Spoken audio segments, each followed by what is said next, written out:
सामान्य शेतकऱ्यांच्या मुलाचा प्रवास आणि ज्या मुलांनी जे आहे खडतर प्रवासातून जीवनातून वाटचाल केलेली आहे आणि अशा या व्यक्तिमत्वाशी आणि त्या युवकाशी आणि एका व्यक्तीशी आपण आज भेटणार आहोत. वृत्तपत्र विक्रेता ते दूध विक्री आणि त्याचबरोबर अनेक छोटी मोठी कामं जी आहेत त्यांनी करून स्ट्रगल जीवन काय असते याची मूर्त भेट रोडली आणि आज ते व्यक्तिमत्व एका आगळ्यावेगळ्या जे आहे पदावरती पोहोचलेलं आहे. MDRT जो आहे, जो पुरस्कार जो आहे, जो LIC तर्फे जागतिक लेवलवरती दिला जातो, तो सुद्धा सन्मान मिळवण्यासाठी जे आहे त्यांचं नाव जे आहे अग्रगण्यांना क्रमांकाने गृहीत पकडला आणि सन्मानाचं पात्र ठरत आहे. तसं याच्यामध्ये पोहोचण्यापर्यंत असा हा व्यक्तीशी आपण संवाद साधणार आहोत.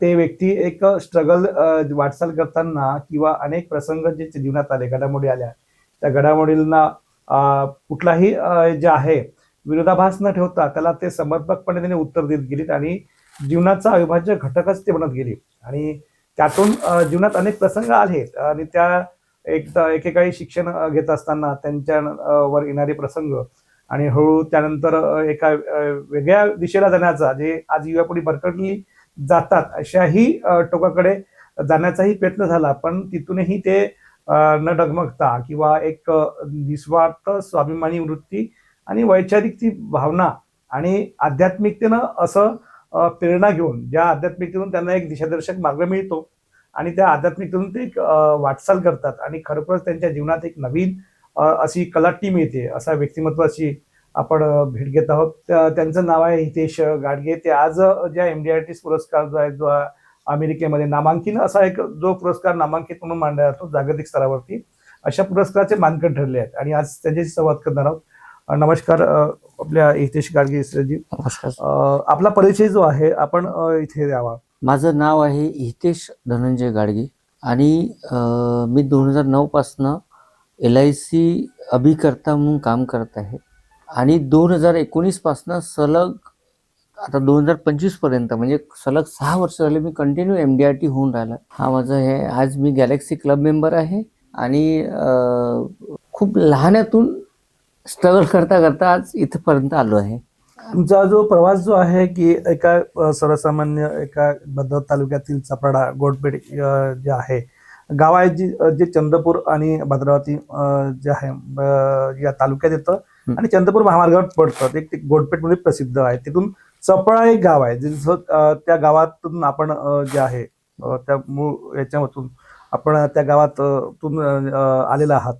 एक छोटंसं गाव ग्रामीण जीवनातलं शेतकऱ्यांचा मुलगा आणि शैक्षणिक जे आहे वाटचाल ती खूप तुमची वेगळी झालेली आहे आणि शेतकऱ्यांचा मुलगा म्हटलं की अडचणी आल्यात आणि बरेच प्रसंग कष्टाशिवाय कुठलंही काम जमत नाही आणि त्या गोष्टी आपण ज्या केलेल्या आहेत. शेतकऱ्यांच्या वाट्याला नेहमी कष्टच असतं आणि त्या कष्टाचं जे जोपासता हित कसं साधायचं, कधी चढउतार असतो जीवनामध्ये, तर त्यातूनही आपण उंच भरारी घेतली आहे. मला इथे म्हणायचं आहे त्याची की तुम्ही जे आहे की शिक्षण तुमचं कुठे झालं नेमकं? माझं शिक्षण झालं आहे चिचोडी शाळेमध्ये. मी 4थी पर्यंत शिकलो. ही चिचोडी शाळा म्हणजे माझे वडील त्यावेळेस डॉक्टर प्रॅक्टिस करत होते RMP मध्ये. त्यावेळेस RMP एक चालत होतं. डॉक्टर सालफडे साहेबाकडे त्यांनी ट्रीटमेंट केली म्हणजे प्रॅक्टिस केली आणि तिथून ते RMP झाले होते. त्यावेळेस ते डिप्लोमा वगैरे भेटत होता. तिथून हळूहळू त्यांनी एक घर घेतलं चिचोडी शाळेच्या म्हणजे इथं भद्रावतीला. तर सुरुवात होती आमच्या वडिलाची. तिथे घर घेतल्यानंतर तिथे माझे 1ली ते 4थी पर्यंत माझं शिक्षण 1ली ते 6वी पर्यंत शिक्षण झालं. त्यावेळेस आमचं स्वतःचं घर होतं, सगळं होतं. काही कारणास्तव आम्हाला अशी काही वेळ आली आमच्या वडिलांना की डिप्लोमा अचानक बंद झाले आणि आम्हाला MBBS किंवा DMS किंवा BMSचं काहीतरी डिग्री किंवा डिप्लोमा पाहिजे होता आणि तो आमच्या वडिलांकडे मिळाला नाही. म्हणजे माझ्या वडिलाची पूर्णपणे प्रॅक्टिस बंद झाली. त्यावेळेस आम्हाला पर्याय नव्हता आणि तो फक्त शेती. या अगोदर तुमचे जे वडील जे आहेत वैद्यकीय याच्यामध्ये ते RMP होते आणि ते डॉक्टर सालफडे साहेबाकडे, शरदचंद्र सालफडेकडे प्रॅक्टिस पण केली त्यांनी. आजही शरदचंद्र सालफडे साहेब आजही माझ्या वडिलाला खूप मानतात. त्यानंतर शेती व्यवसायाकडे गुंतलेत आणि टोटल पूर्ण म्हणजे पूर्णपणे त्यांनी स्वतःला अर्पण करून टाकलं शेतीमध्ये. पण शेतीमध्ये त्यावेळेस कसं 10 एकर शेती आणि कुटुंब मोठं. आणि कुटुंब मोठं. माझे काका पण होते आणि माझ्या काकाचं शिक्षणपासनं लग्नापर्यंत त्यांनी स्वतः केलं. स्वतःच्या बहिणीचे पण लग्न करायचे होते, त्यांना पण सेटलमेंट. त्यानंतर बाकी गोष्टी खूप काही होत्या का ते करता करता त्यांनी कुटुंबाकडे कधी दुर्लक्ष झालं हे त्यांच्या लक्षातच नाही आलं. पण त्यांना घर विकावं लागलं स्वतःचं. एक घर विकून दुसरं घर घेतलं, ते विकावं लागलं. आणि शेवटी त्यांनी पर्याय सोचला तो श्रीरामनगर. श्रीरामनगरमध्ये आम्ही जवळपास 1 ते 1.5 वर्ष राहिलो. आणि नंतर आम्ही पलायन केलं आमच्या गावाला चपराळा, ज्याच्यामध्ये अशी सिच्युएशन होती आमच्याकडे त्यावेळेस की आम्हाला समजा 200 रुपयाचा किराणा घ्यायचा असेल तरी कमीत कमी 1 महिना वाट पाहायला लागत होता. खूप बिकट कंडिशन. म्हणजे त्यावेळेस माझा भाऊ तर खूप लहान होता, पण मला माहित आहे की मी स्वतः डोळ्याने बघितलं आहे त्या गोष्टी सगळ्या, की यार हे पण दिवस आपण बघितले आहे. कारण शेतीमध्ये एवढं उत्पन्न होत नव्हतं. नंतर चिडचिडपणा खूप वाढायची वडिलांची. आणि अशा ह्याच्यात ते दिवस निघत होते, फक्त एक एक दिवस निघत होते. आणि मी स्वतः पण ट्रेसमध्ये राहायचो. मला काही गोष्टी कळत नव्हत्या की हे असं कसं काय होऊन राहिलं. आणि हळूहळू मग काय झालं की जिथे आम्ही राहत होतो श्रीरामनगरला, 8वी ते 10वी पर्यंत माझं शिक्षण श्रीरामनगरला झालं आहे. आणि तिथून माझा काळ बदलला. मला लक्षात आलं की मला जोपर्यंत मी बाहेर निघणार नाही. तुमचं शिक्षण 8वी ते 10वी पर्यंत श्रीरामनगरला जिल्हा परिषदमध्ये झालंय. हो. त्यानंतर तुमचं शिक्षण जे आहे समोरचं जे आहे आपल्या हायस्कूलला लोकमान्य हायस्कूलला तुमचं मॅट्रिक झालं. हो बरोबर. हा, जिल्हा परिषद हायस्कूल. आणि त्यानंतर मला वाटते कदाचित तुम्ही 11वी जी आहे ती लोकमान्यला. लोकमान्य. हा हा. त्यानंतरचा प्रवास जो आहे तो शैक्षणिक प्रवास जो आहे हा. कसा राहिला?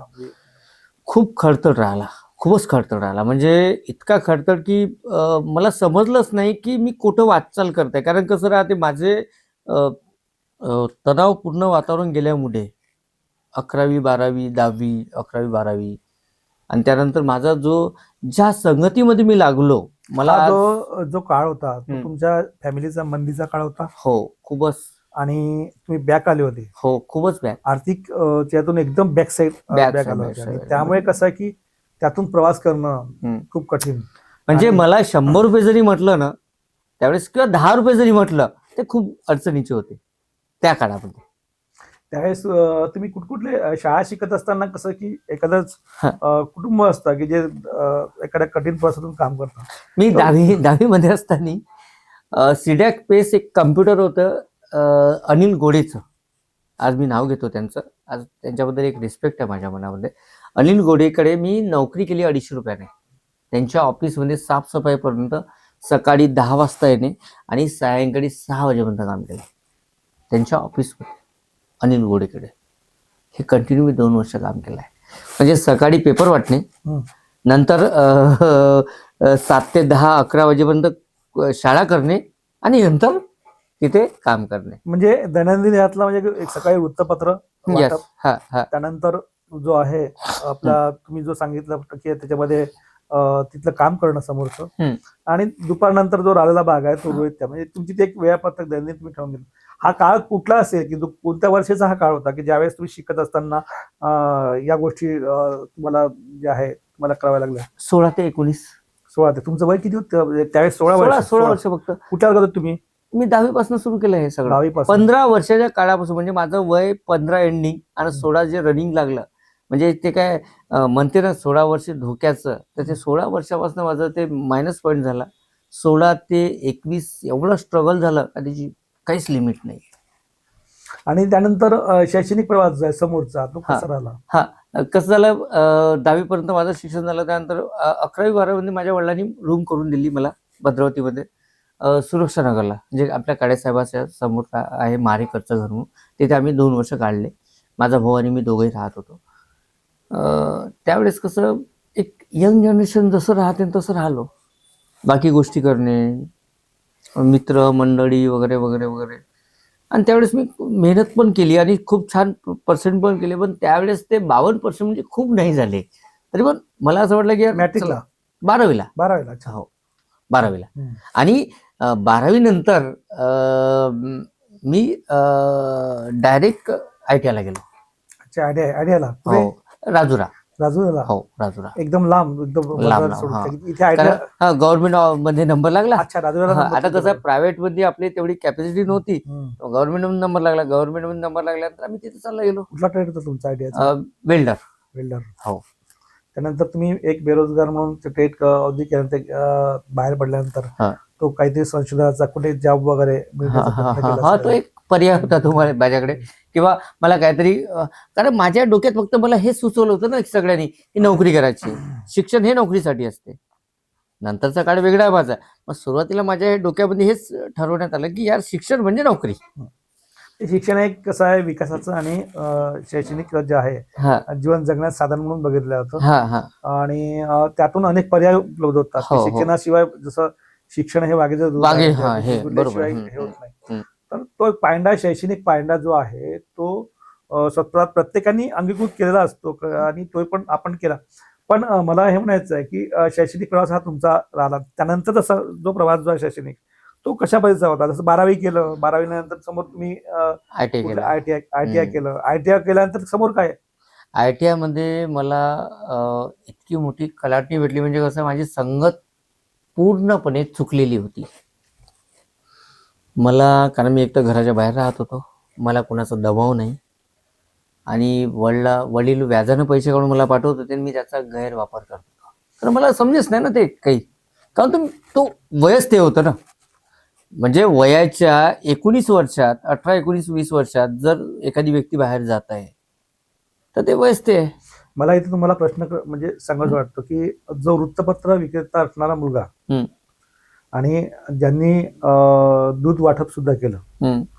आणि तो ITI नंतर वेगळ्या वेळानं कसा काय जाऊ शकतो? हा, त्याच्यामागे एक विषय असा होता की माझ्या घरची जे प्रवृत्ती होती, म्हणजे वडिलाच्या मागचं जे बर्डन किंवा तणाव होता, आणि जो मला फोनवर किंवा काही गोष्टीने कळत होता, मला असं वाटलं की मी एकटा आहे, मला काही समजत नव्हतं. खूप पूर्णपणे तणावपूर्ण वातावरण तयार झालं होतं माझ्याकडे. मला कोणतरी सोबती पाहिजे होतं, माझं मन हलकं करायचं होतं ना मला त्यावेळेस कोणीच नव्हतं. तणाव तो म्हणजे नेमका कशाचा तणाव? म्हणजे ती आर्थिक तणाव म्हणजे कसं, आर्थिक तणाव. बाकीच्या लोकांना मी बघत होतो, आजच्या मुलांना माझं हेच म्हणणं आहे, आजच्या मुलांना, की अरे असं नका करू. नाही, तो आपण याच्यात घेणार होतो आपण. तणाव परिस्थिती ज्या कौटुंबिक कलहामुळे, कौटुंबिक कलह याच्यामुळे म्हणा, किंवा मित्राचे कलह, किंवा आता जसं सांगायचं तात्पर्य म्हणजे डायरेक्ट सरळ बोलतो मी की प्रियसी आहे, काही गोष्टी आहे, अशा काही राहते. म्हणजे तुमच्या जीवनात जे आहे खूप मोठी कलाटणी केली होती. कलाटणी म्हणजे दोन एक पार्ट आपण म्हणूया की एक जीवनाचा अविभाज्य घटक खूप असताना खूप मोठा. प्रेम आणि हो हो कॉलेज लाईफ असं असतं हो सोळाच्या हो. प्रेमात पडलेला होता, तर त्या प्रेमाच्या याच्यामध्ये थोडासा वेगळा भाग, आता तो भाग नाही झाला, आता तो एक विभाज्य घटक झाला माझ्यासाठी, पण केला मी तो. त्यानंतर ITIचा प्रवास झाला, तो ITIतला प्रवास ITI झाला. त्यानंतर समोर काय झालं सर, की 2006 मध्ये मी जेव्हा घरी आलो, ITI झाल्यानंतर मी तिथे फेल झालो होतो बरं पहिल्या वेळेला. मी तुम्हाला फेल झालो होतो, मी तुम्हाला क्लिअर बोलतो, फेल झालो होतो. 2005 मध्ये जे माझी एक्झाम झाली होती डिसेंबर मध्ये, मी पूर्णपणे फेल झालो होतो. तुम्ही ITI फेल नापास विद्यार्थी म्हणून, पण नंतर केली. आता कसं झालं, ते आलो नंतर काय झालं, एक श्री वासुदेव जयराम बोबडे नावाचे एक बंधू आहेत. बंधू म्हणण्यापेक्षा मी त्यांना माझे वडीलच मानतो, जे ऊर्जाग्रामला WCL ला होते अकाउंटंट म्हणून. आज ते खूप मोठे माणसं आहेत. आज त्यांच्या वडिलापासून मुलापासून सगळं त्यांचं सेटलमेंट छान आहे. माझं एकच म्हणणं आहे की त्या व्यक्तीने मला माझा फॉलोअप घेतला, माझ्या घरपर्यंत आले, आणि त्याने एक मार्ग दिला मला, की मला देण्यापेक्षा त्यांनी, माझे आई वडील त्यांच्यासोबत रडले, अक्षरशः सांगत आहे तुम्ही बिघडल्यामुळे, हो, की माझा मुलगा टोटली हे झालाय, त्याला काही पर्याय नाही, तू कोणाचं ऐकत नाही, तो एकतर थोडा संगत चेंज आहे काही गोष्टीमुळे, तर काय करायला पाहिजे. आणि तो व्यक्ती वासुदेव बोबडे म्हणलं तर आजही आम्ही त्यांना खूप रिस्पेक्ट देतो. कारण त्या व्यक्तीबद्दल म्हणजे कसं आहे, त्या व्यक्तीची जेवढी प्रशंसा करावं ना तेवढी कमी आहे. कारण हे आपलं लाईव्ह सुरू आहे म्हणून मी डायरेक्ट बोलतो. त्याच्यामध्ये त्यांचा जो आहे तुमच्या जीवनाला कलाटणी देणारा एक वासुदेव बोबडे एक व्यक्ती जे आहे हा. ते तुमच्या मार्गदर्शक म्हणून सुरुवातीला आले. आणि त्यानंतरचा प्रवास जो आहे तर तुम्हाला जे आहे शैक्षणिक ITI झालं. ITI झाल्यानंतर आपण समोर शिक्षण घेतलं का? हो म्हणजे हो कुठल्या हो कुठल्या ह्याच्यात होता तुम्ही? सांगतो मी तुम्हाला. कसं झालं माहिती आहे का, ते झाल्यानंतर मला शक्तिपाताचार्य श्री घोंगे गुरुजी म्हणजे प्रियानंद महाराज यांची दीक्षा झाली 25 डिसेंबर 2006 मध्ये. दीक्षा म्हणजे नेमकी काय झालं, म्हणजे काय झालं? शक्तिपाताची दीक्षा. नाही ते बरोबर आहे. हा. मला काय म्हणायचं आहे की तुम्ही एकदम एज्युकेशन शिकत असताना हा. आणि तिथून आल्यानंतर इकडे बदललेली परिस्थिती हा. आणि तिथून दिशादर्शक मार्गदर्शक बोबडे सर आणि त्यानंतर एकदम दिशा घेणे म्हणजे याच्यातला भाग असा की तुम्ही त्यातून स्वतःला सुधारणा करण्याकरता आणि किंवा एक दिशादर्शक मार्गदर्शक जो आहे आध्यात्मिकचा भाग जो आहे आध्यात्मिकतेतून परिवर्तनाकडे जे आज जे आहे एखादं आपल्याला जीवनात व्यसन असते ते कुठलं असो, लिखाणाचं असते, कोणाला वाचनाचं असते, कोणाला गाण्याचं असते, कोणाला म्हणजे मोबाईल बघण्याचं असते, कोणाला वेगवेगळ्या. तर कसं माणसाच्या जीवनामध्ये वेगवेगळे जे आहे छंद आणि हे गोष्टी येतात. त्यातून तुम्ही मार्ग जो आहे तो निवडण्याचा प्रयत्न केला. तर मला काय म्हणायचं की तुम्ही 12 म्हणजे ITI झालं त्यानंतर समोरचं शिक्षण जे आहे ते कसं, म्हणजे माझा प्रश्न असा होता, आपण एज्युकेशनवर बोलत आहोत नाही का, समोरचा भाग तुमच्या याच्यामध्ये हे येणारच आहेत. तर 12वी झाल्यानंतर तुम्ही समोरचं शिक्षण घेतलं की थांबवलं? नाही, घेतलंय ना. सांगा. घेतलं आहे. त्या काळामध्ये मला हे बाकी काही गोष्टी झाल्यानंतर, जसं गुरुदेवाची दीक्षा झाल्यानंतर मी गेलो डिप्लोमा इन ॲग्री नंदुरीमध्ये. कृषी पदविकेचं माझं 2 वर्षाचं शिक्षण झालं आहे. जो व्यक्ती 10वी मध्ये 42% घेत आहे, जो व्यक्ती 12वी मध्ये 52% घेत आहे, तो व्यक्ती कृषी पदविकामध्ये 89.71% घेऊन तो पास झाला. म्हणजे ITI नापास झाला विद्यार्थी ॲग्री मध्ये 89%. आणि हे कशामुळे झालं माहिती आहे का? अध्यात्मामुळे बदल घडू शकतो. अध्यात्मामुळे बदल घडू शकतो. हे माझ्या गुरुदेवामुळे होऊ शकतो. बदल तुम्ही घडवला? नाही, मी नाही घडवला, माझ्या गुरुदेवाने घडवला. तुमच्याकडून घडवून आला. हा, त्यांनी दिशादर्शक मागितला पण तुम्ही स्वतः प्रयत्नवादी जे आहे प्रॅक्टिकल समजा चालले नसते तर तुम्हाला मार्ग चुकवून देता आला. बरोबर आहे ना. कारण त्यांनी जर मार्गदर्शन एखाद्याने मार्गदर्शन करणं वेगळं, पण त्या मार्गदर्शनावर चालणारा जो म्हणजे जो चालणारा असते त्याने चालायला पाहिजे ना. जर तो चालतच नसेल मार्गदर्शन केल्यानंतरही तर कुठे थांबल्यासारखं होईल. बरोबर. तुम्ही त्या मार्गदर्शनावर जे आहे आणि आपल्याला एक मार्ग सापडला जीवनात, तो एक विचार घेऊन तुम्ही समोर वाटचाल सुरू केली. बरोबर. आणि खरोखरच मला असं म्हणावं असं वाटतं की आध्यात्मिकतेने ही माणूस जो आहे जीवनामध्ये परिवर्तन घडवू शकतो. त्याकडे पाहण्याचा दृष्टिकोन कसा आहे प्रत्येकाने आपल्या डोळ्यात पाहणं महत्वाचं आहे. हे महत्वाचं पार्ट. आणि त्या पलीकडे मग जे आहे तुमची जी आहे जीवनशैली कशी राहिली आणि कशा पद्धतीचं 2006 नंतर माझी दीक्षा झाल्यानंतर, म्हणजे काय झालं, दीक्षा झाल्यानंतर मी कृषी पदविका झाली. कृषी पदविका 2 वर्ष झाली. 2 वर्ष झाल्यानंतर 2008 मध्ये मी युरेका फोर्ब्स ॲक्वागार्ड, जे आज नावाजलेलं प्रॉडक्ट आहे, जे आपल्या पूर्ण जगभरामध्ये हे आहे की RO/UV हे वगैरे त्या मशीन सेल केल्या डोअर टू डोअर. अच्छा, डोअर टू डोअर नॉकिंग करून सेल्समॅन, ॲज अ सेल्समॅन नागपूरमध्ये जाऊन सेल्समॅन. मग त्या पेपरवर न्यूज बघितली, चालू गेलो सेल्समॅन म्हणून तुम्ही नागपूरला काम केलं? हो, सेल्समॅन मध्ये. आणि ते केलं 6 महिने. तिथे राहिलात कुठे? तिथे आहे ना अजनीला, मी मानेवाला राहत होतो आणि अजनीला माझं ऑफिस होतं. तिथे एक आत्या होती कल्पना ठावरी म्हणून, त्यांच्याकडे मी माझं राहणं सुरू होतं. आणि तिथून माझी सिच्युएशन अशी होती की मला बॉसला दररोज पैसे मागायला लागेल की सर 50 रुपये द्या, पेट्रोल टाकायचं आहे. त्यावेळेस किती मिळाले तुम्हाला सेल्समॅनचे? सर त्यावेळेस एका महिन्यात मी 38 मशीन सेल केल्या. अच्छा अच्छा. नाही मिळकत तुमची किती राहायची? 10,000 15,000 त्यावेळेस आठल्या. अच्छा. हो. सेल्समनचे सेल्समन मध्ये. काहून तर तेव्हा माझ्या लक्षात आलं की मी बाहेर जाऊन जर 10,000 कमवू शकत आहे महिन्याचे, म्हणजे एका महिन्यात जर मी 38 मशीन सेल करू शकत आहे, तर माझ्या गावात जाऊन का पण नाही करू शकत. म्हणजे तुम्ही त्यातून सेल्समॅनच्या प्रक्रियेतून हा. एखादी वस्तू विक्री करणं हम्म, हम्म. आणि त्यातून मिळकत घेणे हा.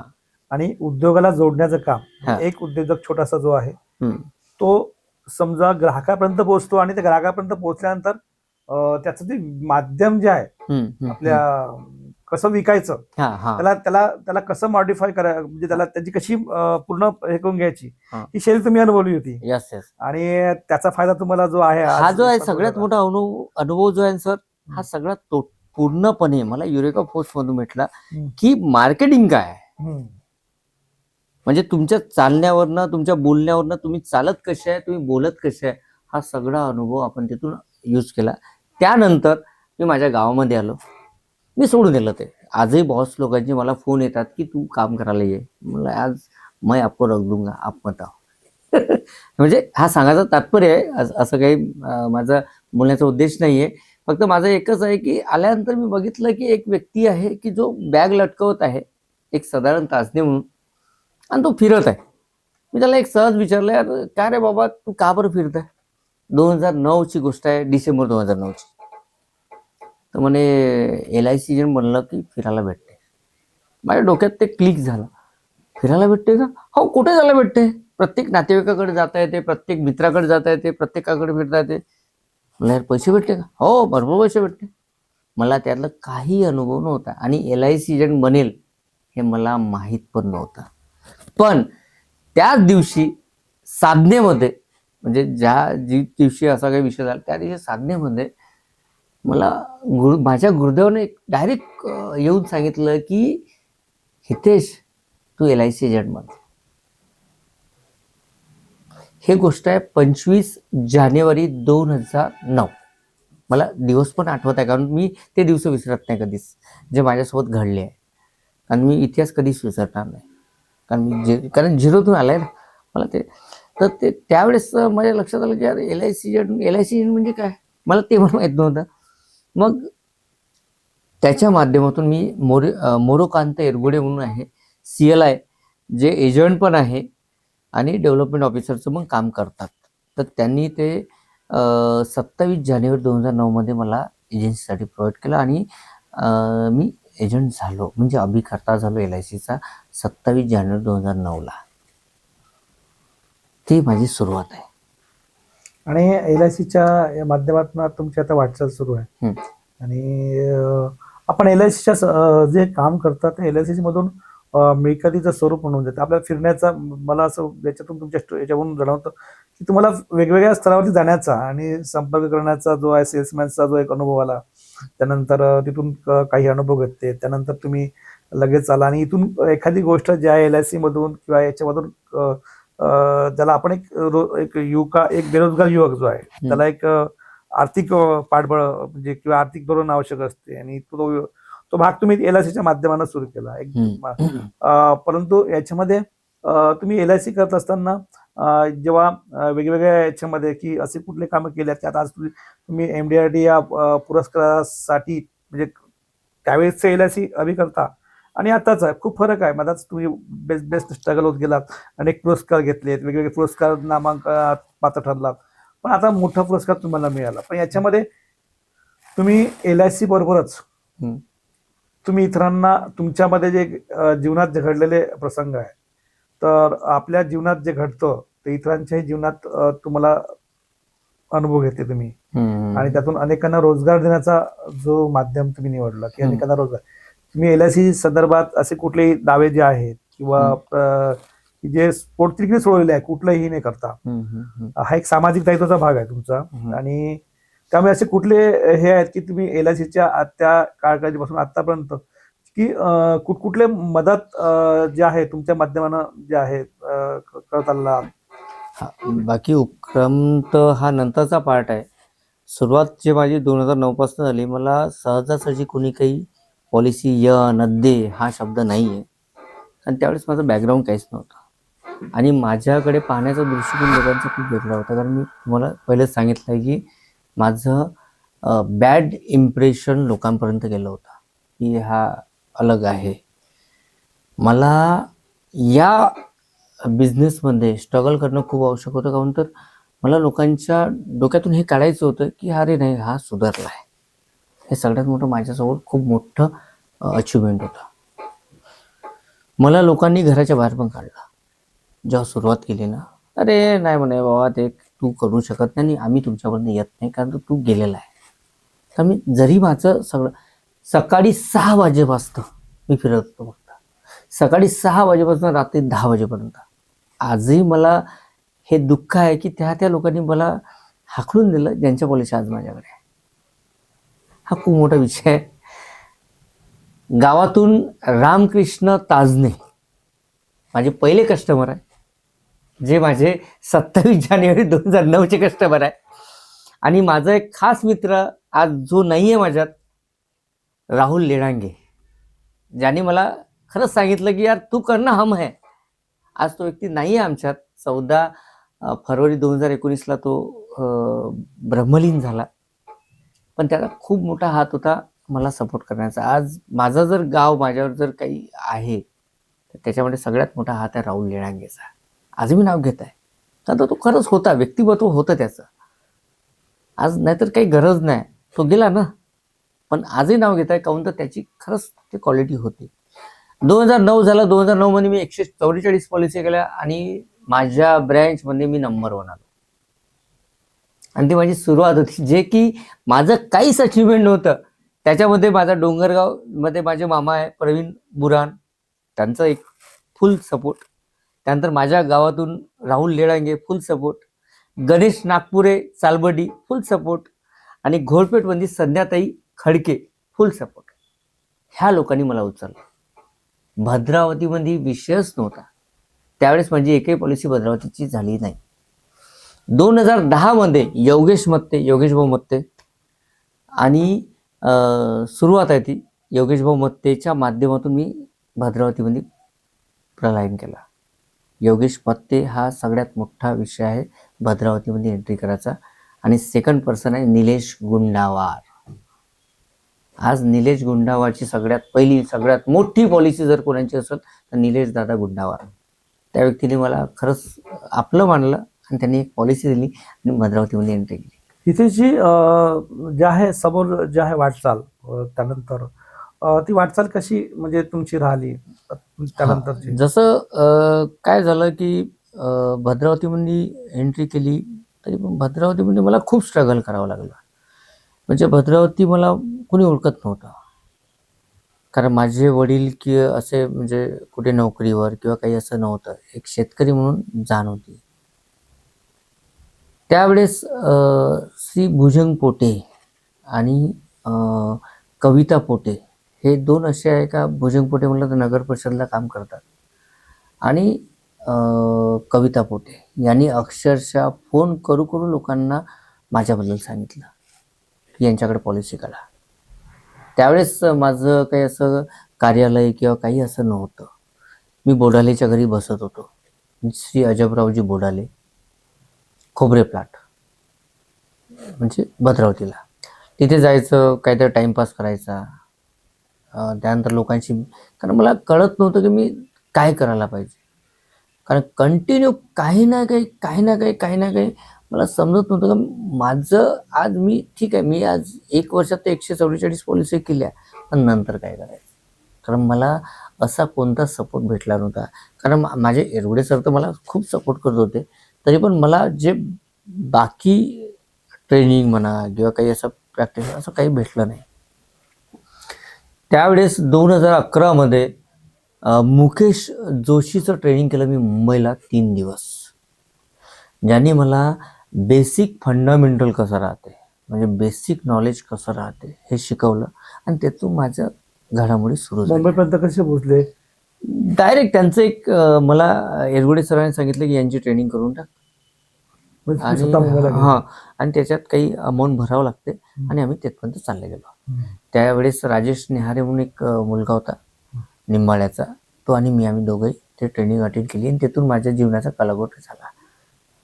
आणि तिथून सुरुवात झाली हळूहळू करता करता 2012मध्ये 12-13च्या दरम्यान माझे मामा आहे संजय पुनवटकर, जे नंदुरीला प्रॉपर आहे, ते पण LIC एजंट आहे.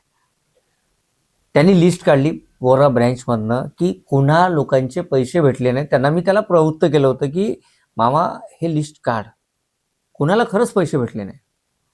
लोकांचे पैसे काढून द्यावं लागेल ना आपल्याला, कारण आमचं कर्तव्य आहे ते आणि आपल्या ह्या गोष्टी करावं लागेल आपल्याला. तर काय झालं की अशा काही गोष्टी करता करता त्यांनी लिस्ट काढली आणि प्रत्येक जणाचे पैसे आम्ही घरपोच पोचवले आहे. प्रत्येक जणाला आम्ही घरपोच सेवा दिली आहे. कुणाचे डेट क्लेम आहे, कुणाची मॅच्युरिटी क्लेम आहे, कुणाचे SB क्लेम आहे. आम्ही डोर टू डोर फिरलो. आम्ही रात्रंदिवस एक केली. सकाळी 6 वाजेपासून घराच्या बाहेर निघायचं आणि रात्री 10 वाजेपर्यंत काम करायचं. हेच काम केलं आम्ही 2012-13मध्ये. त्यामागचा उद्देश काय होता? त्यामागचा उद्देश एकच होता की लोकांचे मेहनतीचे पैसे लोकांपर्यंत भेटायला पाहिजे. बाकी आणि काही. आपला उद्देश एकच की माझं बिझनेस वाढावा. असं वाटलं की मला की माझं काम वाढायला पाहिजे, पण त्याच्या अगोदर माझं हे होतं की लोकांचं हित कसं जोपासता येईल. समाज हित कारण आमच्या LIC मध्ये एक वाक्य आहे, योगक्षेम वदाम्यम. पण लोकांचं जेवढं जास्त छान करता येईल किंवा काही भलं करता येईल किंवा हित जोपासता येईल, ते महत्वाचा पार्ट आहे. आमचं तर हित आहेच जी. जर त्यांचं जर चांगलं झालं ना किंवा त्यांचं जर भलं झालं असेल तर आमचं हित आहेच. आम्हाला तर ते भेटणारच आहे, काऊन तर आमची ते कर्म आहे ना, कर्माचे फळ भेटणारच आहे. पण त्या माध्यमातून भद्रावतीमध्ये थोडं नाव झालं की जे काम बाकी कोणी करू शकत नाही. असंख्य ग्रामीण विभागातल्या जे काही दावे होते, पददावे होते आणि LICचे ज्यांचे रखडलेली कामं होती, जी त्यांच्या अभिकर्त्यांनी किंवा ज्यांच्याकडून काढले त्यांचं सहकार्य त्यांना कदाचित मिळालं असेल, पण ज्या पद्धतीने मिळालं पाहिजे त्या पद्धतीने मिळालं नसेल. होऊ शकते की त्यांना काही अडचणी असेल. पण ते राहिलेले जे आहे दावे LIC संदर्भातले, ते काढण्यासाठी आपण पुढाकार घेतला.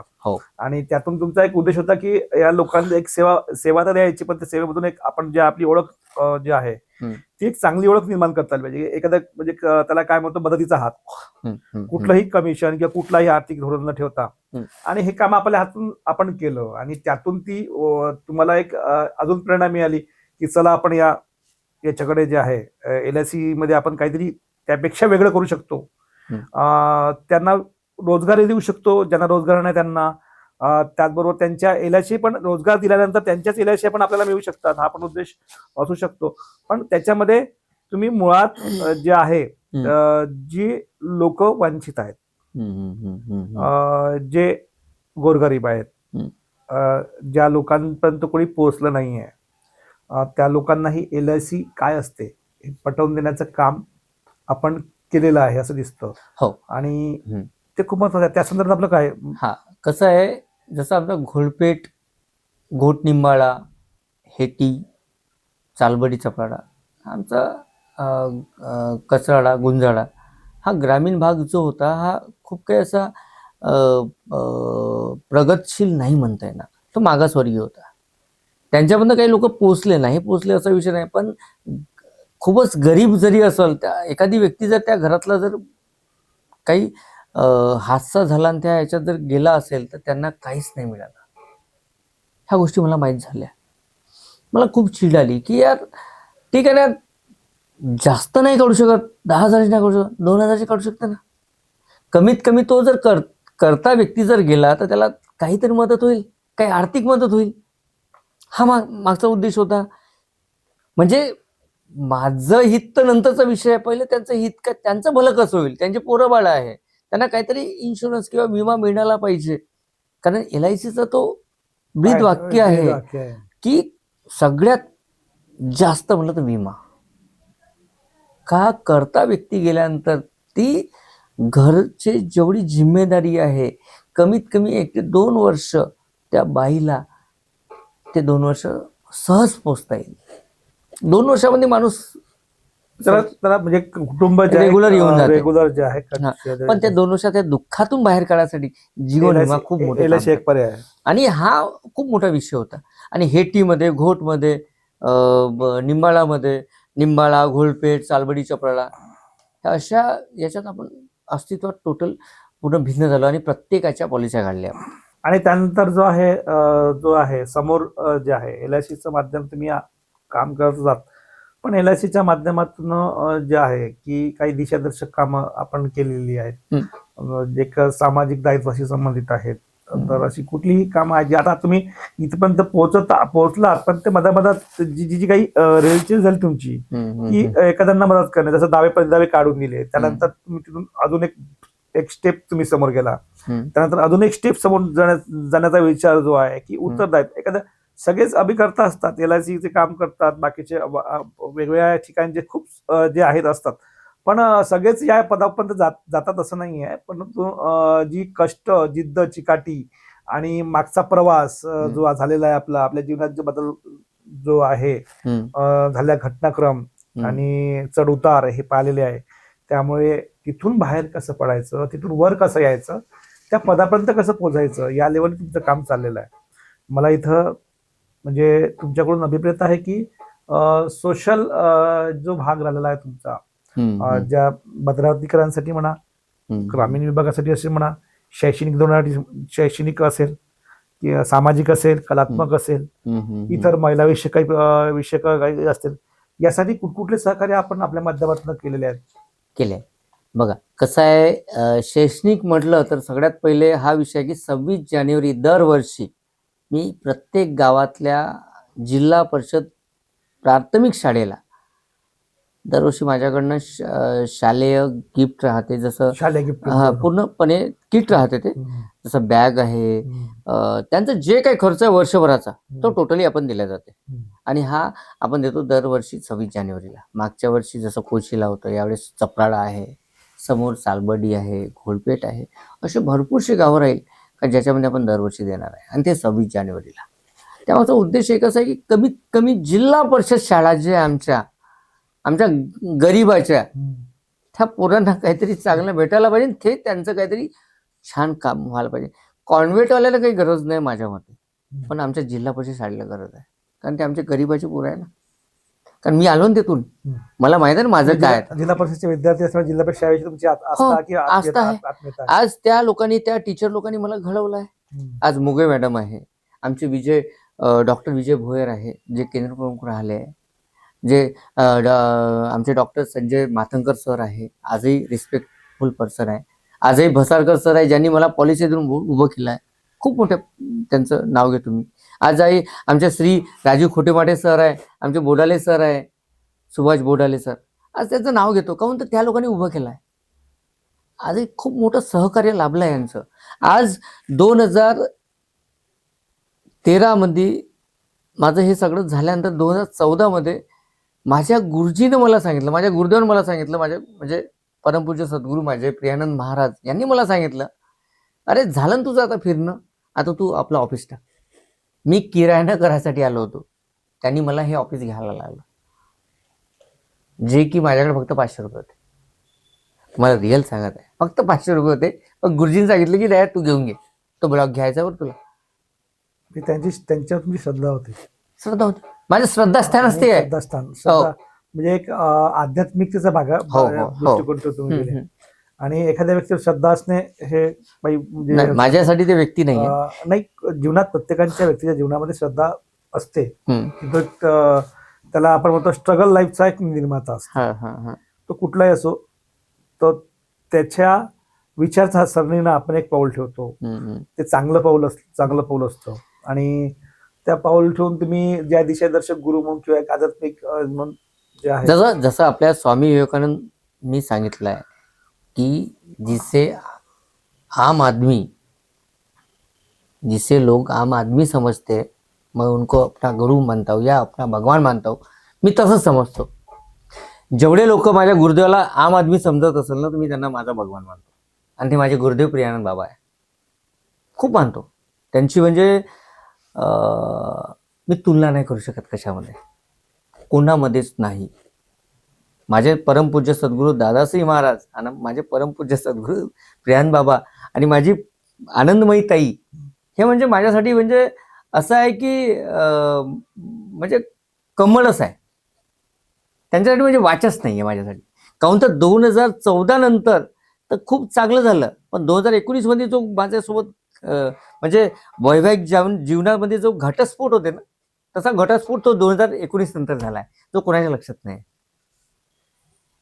म्हणजे कसं आहे, सुरुवातीला तुम्ही जेव्हा स्ट्रगल करता, जेव्हा काही मोठे होता, जेव्हा तुमचं नाव लौकिक होते, त्यांना तुमच्या मागे खूप काही किडे लागते, आणि हे माझ्या मागे झालंय. प्रत्येक जीवनाच्या वाटचालीमध्ये प्रत्येक व्यक्तीच्या मागे जसं साथ असतो तर प्रतिसाद असतोच. काही जण साथ देतात, काही जण प्रतिविरोध करतात. तो एक जीवनाचा अविभाज्य भाग राहिलेला आहे. तो किंबहुना प्रत्येकाच्या जीवनात असतो, कुणाच्या जास्त असतो, कुणाच्या कमी असतो. नाही, पण एवढा पण नाही ना की कमीत कमी 4-4 महिने माणूस झोपत नाही. हे माझ्यासोबत झालंय ना. त्यातून जे आहे की आपण त्याला कशा दृष्टीने पाहतो ते महत्वाचं आहे. की आपण एखादी गोष्ट खूप आपल्याला अंगीकृत करतो किंवा त्याला लावून घेतो. एखादी गोष्ट लावून घेणे, मनाला विवंसता वाटणे, त्यातून एक वेगवेगळ्या म्हणजे हे जाणून म्हणजे असं वाटतं की आपलं कुठतरी आपण थांबलो आहे, काहीतरी आपलं कुठेतरी मार्ग निवडावा आता वेगळा, की मला खूप वेगळ्या ह्याच्यात पडलोय. पण त्यातूनही जे आहे मार्गक्रमण करत चालणारी जी काही माणसं आहेत आणि स्ट्रगल होणारी ती माणसं आहेत, आणि ते त्याचा आपण एक घटक म्हणून जे आहे आपण समोर इथपर्यंत आलेला ते पर्यंत तो एक महत्वाचा भाग आहे. मला इथं म्हणजे आवर्जून तुम्हाला एक प्रश्न असा आहे की आपण ज्या सोशल माध्यमाचा मी मगाशी बोलताना म्हटलो की आपण शैक्षणिक जे आहे स्तरावरती विद्यार्थ्यांना सहकार दरवर्षी करता प्रजासत्ताक याच्यामध्ये, तर त्याच्यामध्ये आपण जे आहे की त्या व्यतिरिक्त जे आहे महिलांसाठी, म्हणजे बेरोजगार युवक आहेत त्यांच्यासाठी सामाजिक विविध धार्मिक उपक्रम असतात. म्हणजे ज्यावेळेस संघर्षमय तुमचा भाग सुरू होता त्यावेळेचा भाग मी बोलत नाही. आता तुम्ही ज्या स्थितीत आहात, आता ज्या MD पर्यंत पोहोचलेला आहात, त्यानंतर तुमचा बेस जो आहे हा एक मजबूत झालेला बेस आहे. अनेक LIC किंवा अभिकर्ते किंवा जे तुमचे माध्यम आहेत व्यावसायिक त्या माध्यमातून आज तुम्ही इथपर्यंत पोहोचलेला आहात. सामाजिक दायित्व म्हणून महिलांसाठी आणि आपल्या शेतकरी कुटुंबातले तुम्ही आलात, शेतकऱ्यांच्या मुलांसाठी, आणि त्याचबरोबर आपल्या त्याला काय म्हणतो हे जे आहेत सामाजिक क्षेत्रामध्ये जे धार्मिक कार्यक्रम होतात वेगवेगळ्या याचे श्रद्धाभावतेनं आध्यात्मिक अनुषंगाने, त्यासाठी तुमचं कुठलं योगदान असतं? बघा, महिलांसाठी म्हणलं तर आज गटाच्या ज्या महिला आहे, गट प्रत्येक ग्रामीण भागात राहते किंवा कोण्या वार्डामध्ये राहते. काही गटच्या बायांना आपण साड्या वाटप केल्या, स्वतः वाटले. त्यानंतर राहिली गोष्ट कोणते मुलांचे ज्यांचं रोजगार नाही आहे, प्रत्येक ठिकाणी माझं जेथपर्यंत माझं काम होते किंवा जे माझे ओळखीचे लोक आहे किंवा जसं एखादी प्रमुख वक्ते लोक आहे किंवा एखादी नेते मंडळी आहे त्यांच्यामधून जाणे आणि यांचा रिझ्यूम देणे आणि त्यांना नोकरीवर लावणे, हे काम केले आहे आपण. त्यामागचा उद्देश एकच आहे की यार काही करायचं पण यांना रोजगार भेटला पाहिजे. दुसरी गोष्ट, महिला आज माझ्या ऑफिसमध्ये तुम्हाला माहिती आहे, मला महिलाच आहे माझ्या ऑफिसमध्ये. कोण आहे आज 5-5 लोक आपल्या हाताखाली काम करतात, हे सगळ्या महिलाच आहे. म्हणजे माझं सांगण्याचं तात्पर्य ते आहे की प्रत्येकाला रोजगार द्यायचं हे आहे, आणि येणारा काळ माझ्याकडे कमीत कमी 20 ते 25 लोक रोजगार राहील, हा माझा महत्त्वाचा उद्देश आहे आणि माझं स्वप्न आहे की एवढ्या लोकांना मी रोजगार कसा देऊ शकलो पाहिजे. आणि राहिली गोष्ट याची आपल्या तरुण वर्गासाठी, तर तरुण वर्गासाठी एक आहे की त्यांचं शिक्षण जर बरोबर झालं तर आपण त्यांना सपोर्ट करू, नाही तर काय सपोर्ट करणार. समजा एखादी व्यक्तीला, जसं आता एक मंगेश निमकर म्हणून आहे, त्यांना आपण कुठंतरी सेटअप केला, सेम आत्ताची गोष्ट आहे, तर का बरं तो त्या ह्याच्यात पात्रता होती म्हणून केलं. समजा पात्रता नसेल तर आपण काय करणार. पण त्या स्वतः आपण त्याला फोन करणे, हे करणे, ते करणे, तो आपल्या मागचा उद्देश तो आहे की मला पब्लिसिटी नाही पाहिजे.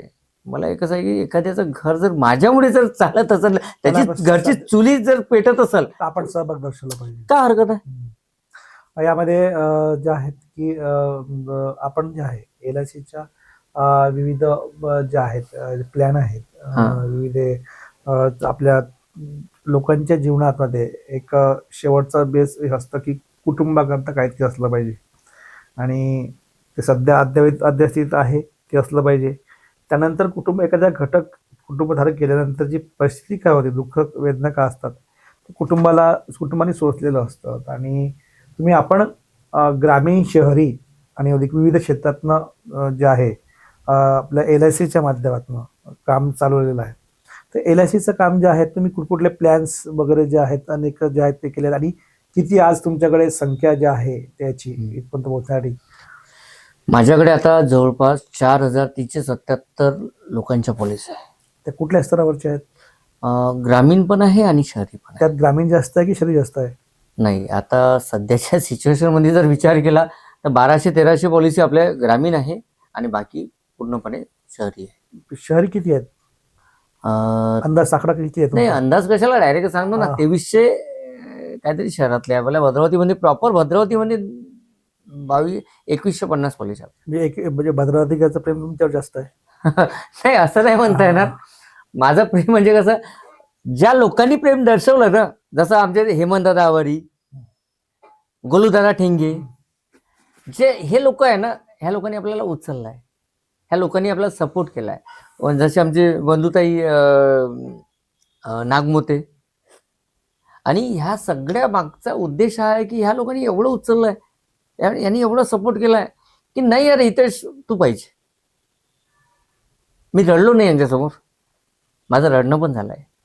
तर मी सांगलं तुम्हाला, 2014 नंतर जे माझे सगळ्यात मोठी कलाटणी म्हणजे 2014 नंतरची आहे, 14च्या पहिलेची नाही. काऊन तर लोकांच्या समोर जेव्हा आलो मी, ते 2014 नंतर आलो, 14च्या पहिले नाही आलो. इथं जसं माझं ऑफिस 2014च्या नंतरचा काळ कसा होता? बस वाईट होता. कसं काय तुम्ही म्हणजे एखादी गोष्ट असं म्हणजे एकदम वर जाता आणि खाली येतं, म्हणजे असं एकदम वर जाणं आणि खाली येणं, तर म्हणजे त्यातून जे आहे की आपण जे स्ट्रगल करतो तो वर जातो, तो वरच झाला पाहिजे, वर म्हणजे त्या लेवलला. तर अजून खाली येणं असे कोणते प्रसंग आहे की ज्याच्यामुळे तुम्ही वर गेले ना अजून खाली आले? नाही, जीवनात पायऱ्या पाहिजे ना. नाही, पायऱ्या तर आवश्यक आहे. पायऱ्या ज्या आहे, हा जीवनात पायऱ्या असतात. जेव्हा आपण चढताना पायऱ्या ज्या आहे, आपल्याला समोर पाय टाकत जावं लागतो. पण समजा पायरी अशी असू नये की त्या वर पायरी जाताना ती एक पायरी मागे यावा, आपण 2-4 पायऱ्या मागे येऊन गेलो. 3-4 पायऱ्या मागे येण्याचं कारण जे आहे, म्हणजे काय असलं पाहिजे की आपण चढताना आपण कधी माणूस वर चढतो आणि तो मागे सोडून मागे नाही येत, पण असे कुठले प्रसंग येतात की ते 2-3 पायऱ्या तुम्ही खाली येता?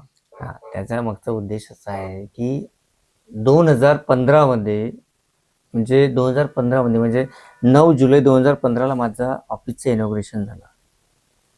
त्यावेळेस एकच ब्लॉक होता माझा, एकच ब्लॉक होता, सिंगल ब्लॉक होता. इनॉग्रेशन झालं माझं, त्यावेळेसच लग्न पण झालं. 5 एप्रिल 2015ला माझं लग्न झालं. आणि कार्यालयाचं उद्घाटन 9 जुलै 2015 झालं. म्हणजे उद्घाटन आणि लग्न हे एकाच टाइम, दोन्ही शुभ कार्य जे आहे एकाच वर्षात. त्यावेळेस कसं झालं, लग्न झालं, ऑफिस झालं, तर माझा ओव्हर कॉन्फिडन्स वाढला. माझ्या गाड्या घेणं, बाकी काही गोष्टी राहते. माणूस कसं राहते, तो वयस तो आहे ना. माझं खूप काही असं म्हणजे 32 मध्ये लग्न नाही झालं, माझं लग्न झालं ते 27 मध्ये. म्हणजे त्यावेळेस काही एकदम माणूस एवढं मॅच्युअर्ड नाही राहत. मला ते काही समजलं पण नाही. पण माझ्या पत्नीने मला खूप सपोर्ट केला, त्याची खूप धन्य आहे. आजही मी माझ्या पत्नीला माझी लक्ष्मीच मानतो. जे गीता आहे ना, तिच्यासारखी पत्नी भेटणं म्हणजे माझ्यासाठी खूप मौल्यवान काम आहे. जशी माझी गुरुजी आहे तशी माझी पत्नी आहे. प्रत्येकाच्या जीवनामध्ये एका पुरुषाच्या मागे एका स्त्रीचा वाटा तर तिचा आहे, आणि तो तुमच्या मागे आहे. आणि पण त्याआधी पण तुम्ही स्ट्रगल करत आलेला आहात. पण त्यानंतरचा जो प्रवास आहे, म्हणजे कठीण प्रसंगामध्येही तिचा वाटा महत्वाचा राहिलेला आहे म्हणून. त्यानंतर 2017-18 मध्ये मला माझ्या गुरुदेवाच्या माध्यमातून एक खूप छान गोडशी मुलगी आली माझ्या जीवनामध्ये, काव्या, ती आली. नंतर मग कसं झालं, माझ्या काही गोष्टी चुकल्या, पण नाही चुकल्या असं नाही म्हणता येईल, कारण चुकल्या आहे. कारण एकाएकी मी समोरचा ब्लॉग घ्यायला आणि घर घ्यायला. म्हणजे हे ॲट अ टाइम झालं 2019मध्ये. पण त्यावेळेस मला काही समजलं नाही, मला रोखलं. जसं आमची विद्या आहे, विद्या रुयारकर, ही जी आज 9 वर्षापासून माझ्याकडनं काम करत आहे, हे मला रोखलं की भाऊ हे खूप गडबड होऊन राहिली आहे. पण त्यावेळेस कसं ओव्हर कॉन्फिडन्समध्ये माणूस, कारण मला सगळं दिसत होतं ना, म्हणजे जे मला ते पचवता नाही आलं काही गोष्टी. 19मध्ये ह्या सगळ्या गोष्टी आल्या, 19-20मध्ये. आणि माझं नशीब खराब म्हणावं किंवा माझे स्टार कुठंतरी कोमात गेले म्हणावं, हे कोरोना आला आणि माझं लोन कॅन्सल झालं घराचं. आणि माझी एवढी बिकट कंडिशन झाली की मला व्याजातनं पण पैसे काढावे लागले. बरं, ह्या गोष्टी जेव्हा आपण एखाद्या जवळच्या व्यक्तीला सांगत आहोत, त्या व्यक्तीने त्याचा पोपागंडा केला, ज्या माझ्या अपेक्षा बाहेर होत्या. एवढा पोपगंडा केला की मला समजलं नाही की हे काय होऊन राहिलं. माझ्या लक्षात नव्हतं येत, कारण मी विश्वास ठेवत गेलो. पण प्रत्येकावर विश्वास ठेवतो ना. आपल्या जे आहे की आर्थिक व्यवस्थेमध्ये तुम्हाला ओव्हर कॉन्फिडन्स जो असतो माणसामध्ये कधी कधी येतो, आणि तो प्रत्येकाच्या ह्याच्यात येत असतो. असं वाटतं की आपण ज्या याच्यावरती पोहोचलो आहे, त्यावेळेस आपण गुंतवणूक करावी. एखादी खूप मोठी एकाच वेळेस टाइम सगळ्या गुंतवणूक करताना थोड्या आपण त्याला सामोरं जातो, काही अडचणी येतात, अडचणी प्रसंग घडतात. पण त्या पलीकडे 2014 आणि 2018 कोरोनाचा काळ सुरू होतो. कोरोनाच्या काळामध्ये जे आहे आपल्या गृहकर्जामुळे तुमचे थोडी हे सांड होते. त्यातून बाहेर पडल्यानंतर तो प्रसंग, त्यातून बाहेर कसे पडले, आणि तो प्रसंग, तो कोरोनाचा काळ जो आहे त्या काळामध्ये तुम्ही कुठली वाटचाल राहिली, आणि आजतागायत जे आहेत कुठल्या गोष्टीला तुम्ही सामोर गेलेला हे थोडंसं. 2020मध्ये जरी तो प्रसंग सुरू होता तरी पण मी MDRT झालो होतो. पहिला MDRT मी 2020मध्ये झालो, जेव्हा सगळ्यात मोठी माझी अडचण होती. हा माझा प्लस पॉईंट आहे. त्यावेळेस तुम्ही बिझनेस केला कोरोनामध्ये? यस. 2020, 21, 22, 23, 24, 25 कंटिन्यू. तुम्ही गृहकर्जामुळे डबघाईस आले असताना देखील एक स्पिरिट निर्माण करून प्रत्येकाच्या घरापर्यंत पोहोचवून LIC जे आहे एक माध्यम, जनमाध्यम आणि स्वतःच्या कौटुंबिक व्यवस्थेतून बाहेर पडतायत, हा एक संदेश देत तुम्ही MDRT केला. म्हणजे तो इतका मायनस पॉईंट असताना सुद्धा मी MDRT केलं, कारण माझी जे लगन होती आणि माझ्या गुरुदेवाचा आशीर्वाद, हे माझा सगळ्यात मोठा विषय होता. पण त्या काळामध्ये 2022-23 मध्ये मला सगळ्यात जास्त जर कोणी आर्थिक मदत केली आहे, माझे दादा आहे, नितेश दादा बोबडे, नितेश वासुदेव बोबडे. हा व्यक्ती असा आहे की मला प्रत्येक वेळेस त्याने शिवा दिल्या, मला गरम पण तेवढंच केलं, पण सगळ्यात जास्त माझा आधार तोच ठरला. इतका सपोर्ट केला का त्याची काही लिमिट नाही. त्या व्यक्ती खूप सपोर्ट केला मला. आजही त्याला मी तेवढं मान पण देतो, कारण त्या व्यक्तीने खरंच केलं आहे. त्यानंतर 23 नंतर जे काही 23-24 मी रडकुंड येत होतो. मला लोक अक्षरशः कर्जबाजारी किंवा काही अशा गोष्टी, अरे हा डुबला आहे, हा बाहेर चालला आहे. अरे काही लोकांनी माझे असे विषय बनवले होते की मला गावात परत जा, झालं तुझं संपलं आता भद्रावती. पण माझ्या गुरुदेवाचा आशीर्वाद, आत्महत्यापर्यंत आली ती गोष्ट. एवढं डिप्रेशनमध्ये काम चाललं होतं, पण माझ्या गुरुजींनी सांगलं होतं मला, द्यायचं नाही, स्वतःला कधी अभिमन्यू बनवू द्यायचं नाही. चक्रव्यूहातून मार्ग निघते, फक्त धीर धर आणि ते तुझ्याजवळच आहे. हे माझ्या गुरुजीनं मला बोललेले शब्द आहे. आणि माझ्या आनंदमयी ताईचा जो आशीर्वाद आहे तो माझ्यासाठी, आणि माझ्या दादाश्री महाराजाचा आशीर्वाद, आणि तिथून जे मार्ग निघत गेले खूप. आणि लोक खूप वेगळे असतात जी, हे जे आहे ना, ज्या अडचणी माणसाला भोगतात ना, त्या अडचणी तुम्हाला दाबल्या जाते ना की वर. पण मी त्यांचं एवढं शुभचिंतक आहे का ज्यावेळेस त्यांनी दाबलं त्यावेळेस मी उठलो, आणि त्यांना मी आजही मी हात जोडून विनंती करतो की मला खरंच दाबा, कारण तर तुमच्या ह्याच्यामुळे मी सक्सेसफुल होतो. आज मला सलग 6व्यांदा MDRT. आणि ह्या काळामध्ये 2025-26च्या काळामध्ये आपल्या जिल्ह्यातून फक्त 6 MDRT आहे, जे बल्लारशाला एक आहे, ब्रह्मपुरीला एक आहे, चंद्रपूरला 2 आहे, आणि वोराला 1 आहे. म्हणजे वोराला 2 आहे, आता मी पकडून 2 असे. हे तुम्ही आता जे आहे MDRT पर्यंत पोहोचलात हम्म. आणि एक नामांकनही आहे, म्हणजे वेगवेगळ्या टप्प्यावरून जे आहे चढ उतर पाहत आणि डबघाईस येत असताना सुद्धा सावर्थ घेत. मला इथं म्हणजे तुम्ही या पुरस्कारांच्या याच्यापर्यंत पोहोचलात, परंतु समोर जे आहे आता की वाटचाल जी आहे तुमची, तर LIC जे आहे ते LICचा एक संदेश जो आहे की LIC म्हणजे काय आहे, LICचा जीवन च्या सर्वसामान्य नागरिकांमध्ये त्याचा कुठला एक अविभाज्य घटक असा झाला की LIC लोकांपर्यंत पोहोचवून त्यांना दिशादर्शक ते कौटुंबिक याच्यामध्ये येऊ शकते. तो एक खूप मोठा महत्वाचा भाग आपल्या जीवनामध्ये आलेला आहे आणि यासाठी आपण जे आहे आपण आणि आपल्या मिसेस आहे हम्म. एक साहित्यिक पद्धतीने काम चालवलं आणि तो वाटा जो आहे एक भाग MDRT पुरस्कारासाठी एक गृहिणी म्हणून त्यासाठी तुमचा मॅडम सोबत एक राहेर आलेला आहे आणि पत्नी म्हणून जो आहे तो तुमच्यासाठी समर्पक राहिलेला आहे. एक साहित्यिक जो भाग जो आहे MDRT साठी यासाठी तर लागला आहेच, पण यामध्ये ज्या LIC मधील अधिकाऱ्यांनी डेव्हलपमेंट ऑफिसर असो की इतर काही अधिकारी त्यांचा कुठला सहभाग राहिलेला की तुम्हाला जे आहेत म्हणजे जे या पुरस्कारापर्यंत पोहोचण्यासाठी कुठला हातभार लागलेला आहे?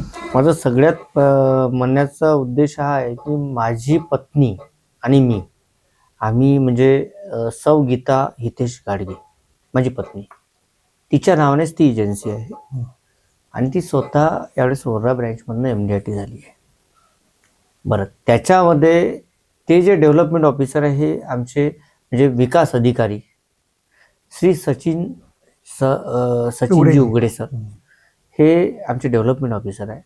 आणि जानेवारी 2025 मध्ये म्हणजे डिसेंबर 2024 मध्ये ते मला भेटले. म्हणजे माझी पत्नीची एजन्सी ऑलरेडी त्यांच्याकडे होती पहिल्यापासून. तर ते बोलले की यार हितेश, चंद्रपूरमध्ये दरवर्षी होत आहे तू MDRT, यावेळेस का बरं आमच्या ब्रँचला देणं, आम्हाला पण अपेक्षा वाटते की हितेश तू आमच्याकडे MDRT व्हायला पाहिजे. मग त्यावेळेस सरांना मी होकार दिला, सर ठीक आहे यावेळेस पण लक्ष खूप मोठं आहे आणि मी करू शकेल का, हा थोडा एक निगेटिव्ह पॉईंट आला होता माझ्यामध्ये. सगळ्यात जास्त सहभाग किंवा मार्गदर्शन यांचं प्रत्येक वेळेस फोन कॉल सर्व्हिसिंग याच्यामध्ये सहभाग माझा किंवा मार्गदर्शन हे सगळ्यात जास्त मुलाचं जर ठरलं असेल तर आमच्या सचिन सर उघडे. आणि माझ्या पत्नीचा पण तेवढाच सहभाग आहे या सगळ्या गोष्टीमध्ये, कारण तिने पण मी कधी रात्री 12 वाजेपर्यंत काम केले, रात्री 12-1 वाजता पण ऑफिसमध्ये येऊन काम केलं आहे का उद्याचं काय करायचं. म्हणजे समजा ह्या डिसेंबर 2025 मध्ये तर अशी सिच्युएशन होती का 4 तारखेला माझं 18 लाखाचं टार्गेट बाकी होतं. 4 तारखेला 21 तारखेला माझं टार्गेट होतं 13.5 लाख. तर 21 तारखेपासून 31 तारखेपासून मला एकही सेकंद मी झोपलो बा असं नाहीये. रात्री 12 ते 1 वाजता 2 वाजता मी ऑफिस ओपन करून काम केलं आहे. अक्षरशः मी परीक्षा म्हणजे पागल झालो होतो. आणि कोणतंही काम करायचं आहे ना तर पागल व्हावंच लागल. पागल झाल्याशिवाय कोणतं काम होणार नाही. If you want success you must be narrow minded. सांगायचं तात्पर्य हेच आहे की केल्यानं होत आहे पण आधी केलेच पाहिजे आणि हे महत्वाचा भाग. MDRT जी पुरस्कार जो आहे तो जागतिक लेवलचा मानला जातो LIC मध्ये, तर स्वरूप कसं काय म्हणजे? हा, MDRT म्हणजे $1 मिलियन रिटेल टेबल.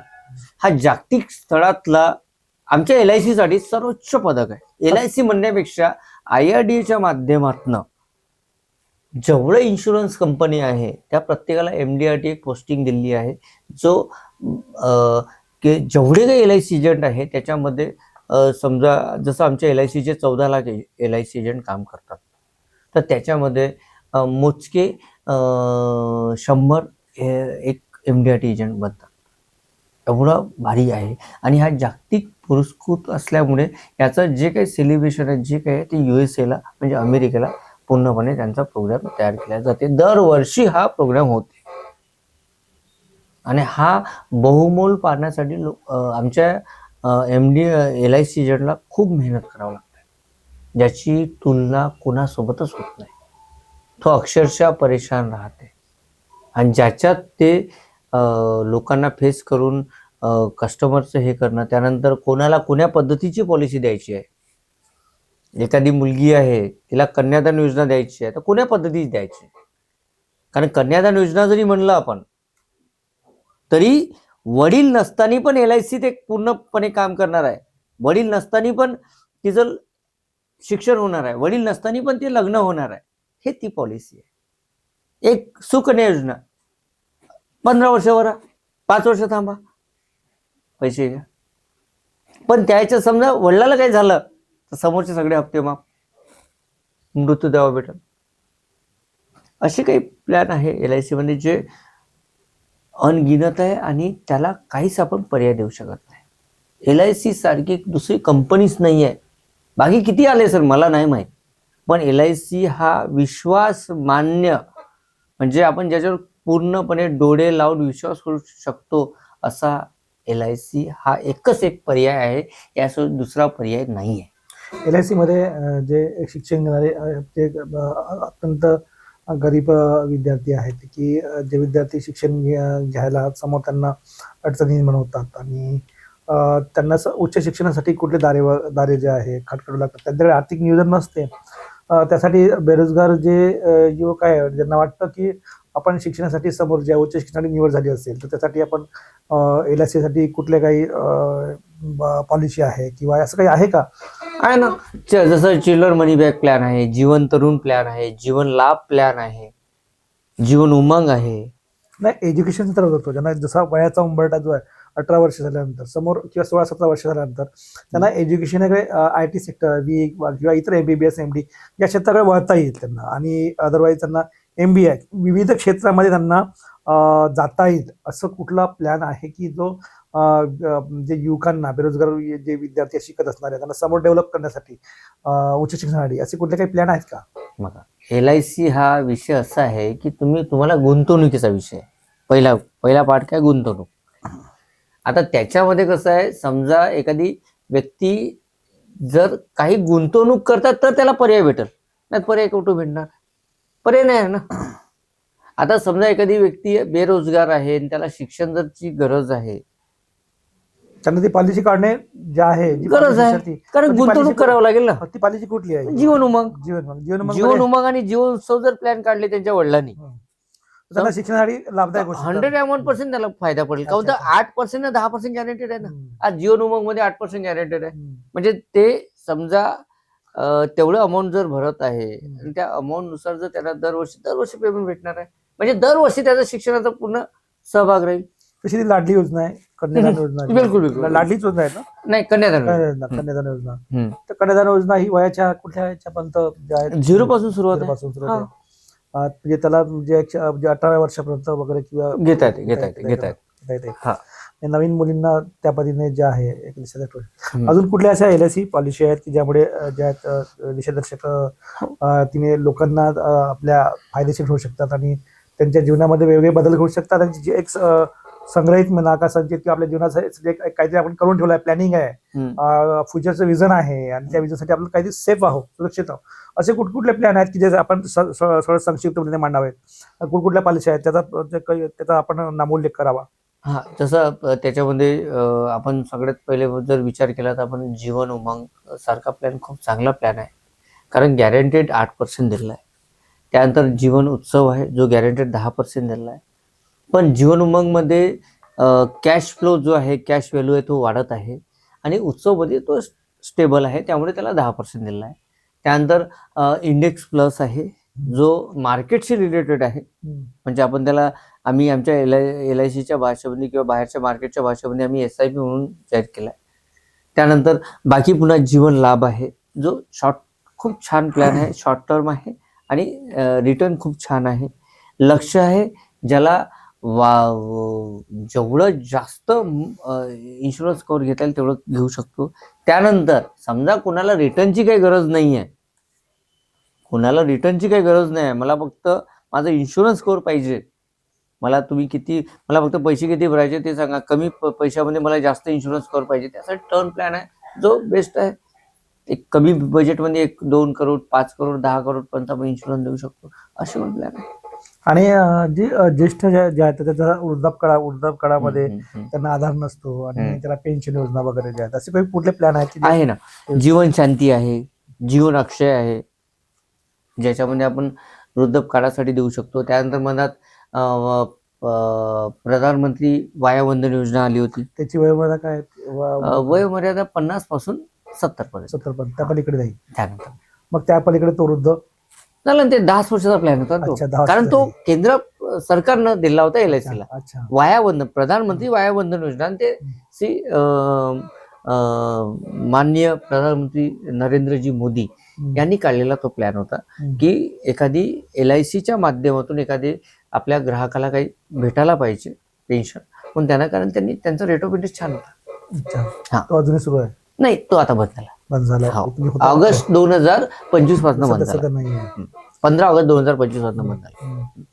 LIC क्षेत्रामध्ये आपण अभिकर्ता म्हणून काम करतात. गेली अनेक वर्ष जे आहे वाटचाल बघितली, खडतर प्रवास बघितला, जीवन प्रवासाचे चढउतार बघितले, आणि चढउतारामध्ये कधी बॅक आला, कधी समोर गेला, कधी अजून पूर्ण भरारी घेतली.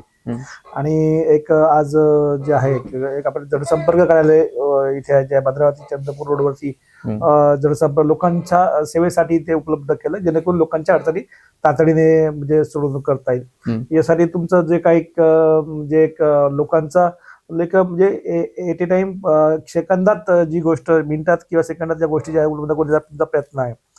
त्यासाठी तुमच्यासोबत असणारे सवंगडी जे आहेत की जे एक स्टाफ आहे, तो स्टाफ हिरिरीने प्रत्येक तुम्ही असलात नसलात तरी एक गाडगे, हितेश गाडगे यांचं जनसंपर्कालय कधीही खुलं असतं. आणि त्यातून जे आहे तो स्टाफ जो आहे तुमच्याशी त्या पद्धतीने तुम्ही आले नाही तर मीच हितेश गाडगे या पद्धतीनं काम करतो, किंवा मी हितेश म्हणजे आपल्या त्यांचे एक परिवार आहे, कुटुंब आहे म्हणून काम करतात. तर ते असे कुठले सवंगडी आहेत की तुमच्या या जनसंपर्क याच्या माध्यमातून जुळून आहेत, आणि त्या पद्धतीने तुम्ही त्यांच्या याच्यावरती उद्योग किंवा आपला एक व्यवसाय जो आहे अभिकर्ता व्यवसाय आपल्या LICचा मोठ्या प्रमाणात करतात. अशी कोण आहेत तर की आता सध्या तुमच्या सहवासामध्ये जे आहे सहभाग देत आहेत? बघा, 2018 पासनं सौ विद्या रुयारकर ही माझ्याशी जोडली आहे. ज्यावेळेस मी कमीच होतं माझं, तेवढं काही अपाटेर होतं, तिचं इतकं सहकार्य आहे की माझ्या बॅकअपमध्ये पण ती माझ्यासोबत राहिली. मी त्यांना कधी कधी 3-3 महिने पेमेंट पण नाही दिला, त्यावेळेस ते लोक सोबत होते माझ्या. आणि म्हणजे ती व्यक्तीबद्दल मी जेवढं कमी सांगेल तेवढं कमी आहे. कारण तिने मला, जेव्हा माझ्या घरच्या लोकांनी पण मला थोडं अलग केलं, त्यावेळेस त्या व्यक्तीने मला सपोर्ट दिला की आम्ही आहो सर, तुम्ही आहात म्हणजे आम्ही आहो, आम्ही करतो, तुम्ही चिंता करू नका. परिवार कुटुंब म्हणून.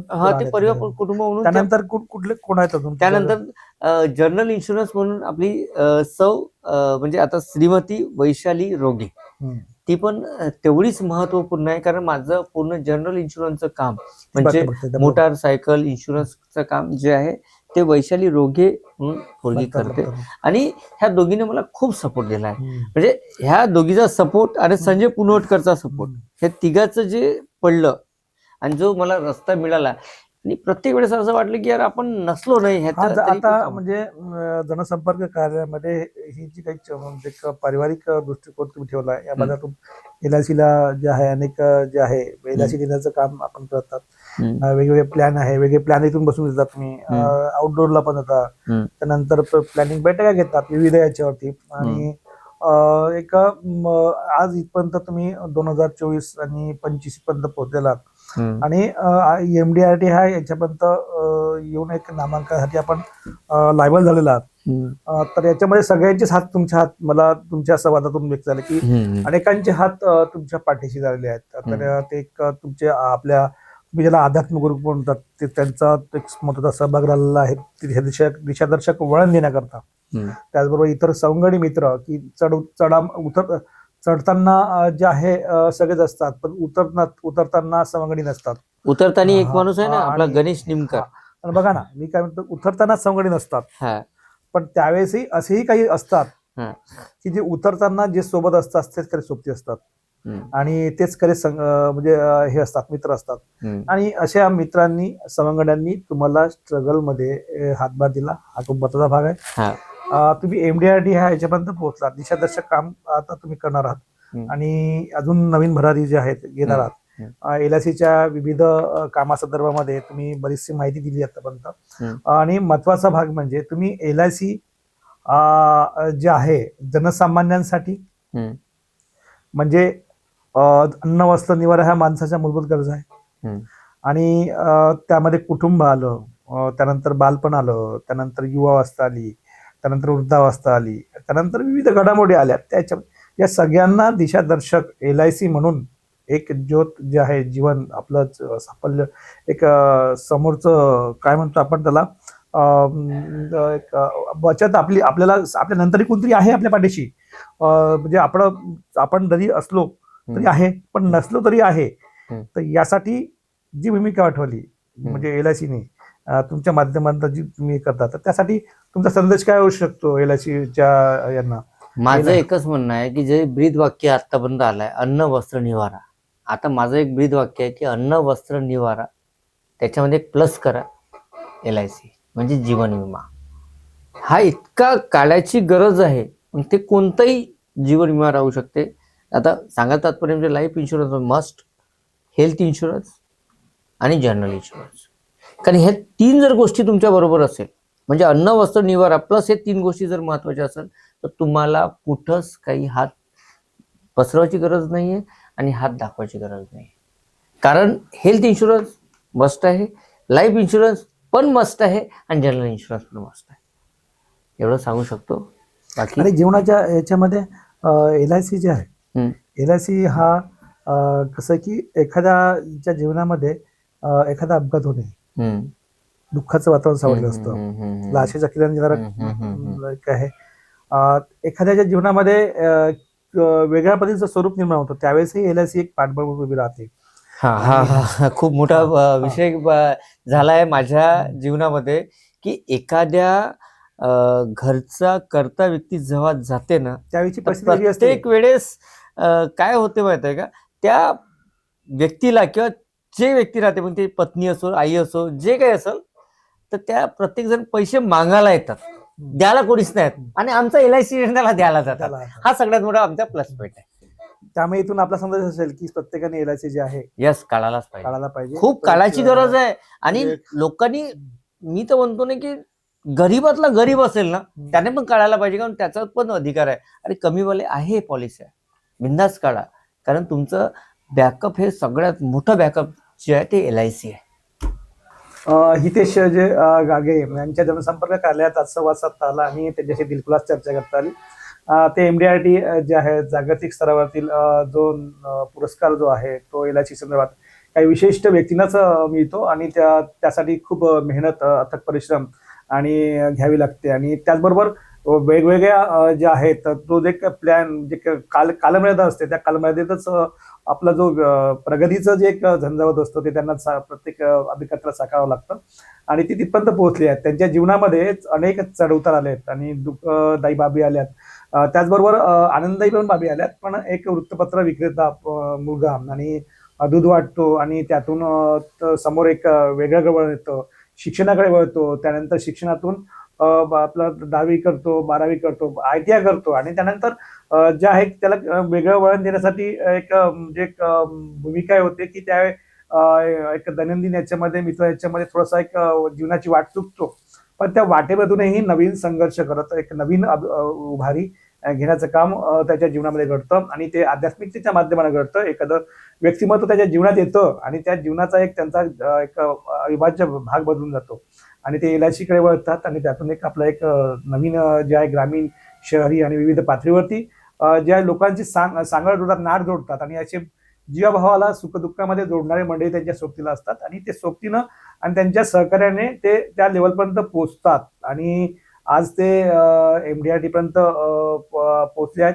परंतु पोहोचले असताना याच्यामध्ये त्यांनी सामाजिक दायित्वाचा पण भाग तेव्हा स्वीकारलेला आहे. त्यामध्ये शालेय उपक्रम असो, सामाजिक उपक्रम असो, महिलांचे बचत गटासंदर्भात सहकार्य असो आणि त्याचबरोबर दावे प्रतिदावे जे आहेत ते LIC मध्ये रखडलेले आहेत, ज्यांच्याकडे कोणी डुंकूनही पाहिलं नाही किंवा कदापि त्यांचे दावे घेतले नाहीत किंवा निशुल्कपणे त्यांनी त्या काळात उतरत्या आपल्या काळामध्येही त्यांनी एक दिशादर्शक म्हणून त्या लोकांकडे बघितलं आणि त्याचे दावे प्रतिदावे त्यांनी LIC मधून काढून दिले आणि त्यानंतर ती प्रगतीची वाटचाल त्यांनी उंचावली, ही खूपच दिशादर्शक आहे.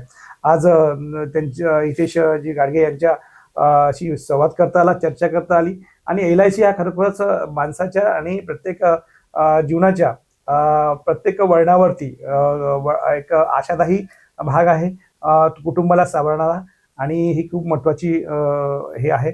मी आपल्या गाडगे सरांना नमस्कार करतो की आपण इथे जे आहेत जे आपण चर्चा केली आणि आपल्याला जो पुरस्कार मिळाला त्याबद्दल आपल्याला अभिनंदन.